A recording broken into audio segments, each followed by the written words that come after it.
बघा आता स्पेसिफिक एनर्जीचा फॉर्म्युला आहे E is equal to y plus v square by 2g. Y आहे नॉर्मल डेप्थ 0.5 जो गिवन डेटामध्ये दिली होती. V square by 2g. V किती आहे आपल्याकडे 2.043 त्याचा स्क्वेअर डिवाइड बाय 2 इंटू 9.81. याचा आन्सर जर काढलं तर किती बघा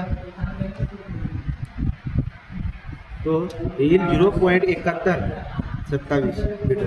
मीटरमध्ये आन्सर झाला. ही झाली स्पेसिफिक एनर्जी. पण तुम्हाला स्पेसिफिक फोर्स जो आहे तो पण काढायचा आहे. तो स्पेसिफिक फोर्स समजा मी इथं दाखवतो. स्पेसिफिक फोर्स मी फॉर्म्युला आतापर्यंत सांगितला आणि त्याची कन्सेप्ट पण सांगितली नाही मी तुम्हाला. पण तरी आपण एक ट्राय करूया की स्पेसिफिक फोर्सचा फॉर्म्युला काय आहे तो लिहून आपण समजून घेऊया. बघा स्पेसिफिक फोर्स जर का तुम्हाला काढायचं असेल तर F इज इक्वल टू असतो फॉर्म्युला आपल्याकडे क्यूचा स्क्वेअर डिवाइड बाय किंवा व्ही स्क्वेअर बाय जी पण करू शकतो. Q square divide by G A क्यूचा स्क्वेअर डिवाइड बाय जी ए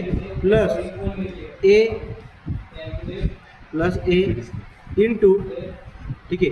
तो प्लस ए इंटू आपण काय करणार आहोत झेड बार ए इंटू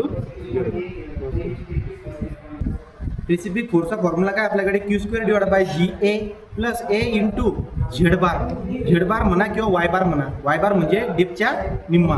मला सांगा चला आता क्यूची व्हॅल्यू किती काढली तुम्ही capital q is equal to आला 3.064 बरोबर 3.064 त्याचा स्क्वेअर डिवाइड बाय 9.81.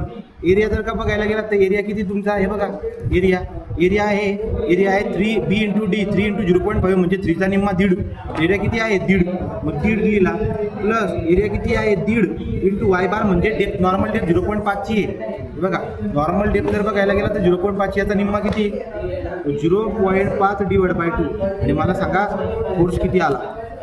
बरोबर आहे फोर्स किती आला सांगा पटकन.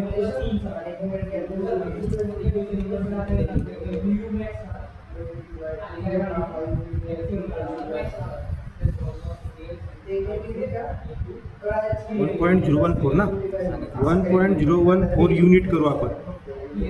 ठीक आहे झाला स्पेसिफिक फोर्स. मग आता आपण जर लास्टला जाणार आहे. आता लास्ट स्टेप काय आपली लास्ट स्टेप जर आपण बघायला गेलो ती आहे मिनिमम स्पेसिफिक एनर्जी. पाचवा आपल्याला शोधायला लावलेला आहे मिनिमम स्पेसिफिक एनर्जी. ई मिनिममचा फॉर्म्युला काय असतो 3/2 इंटू वायसी 3/2. ठीक आहे वायसी किती आणला होता जरा सांगा. वायसी आणला होता का आपण हे बघा 0.474. वायसी का होता 0.474. तो 0.474 किती आन्सर येते बघून. ई मिनिमम येते बाळांनो 0.711 मीटर. एनर्जी मीटरमध्ये राहते. या पद्धतीने झालं.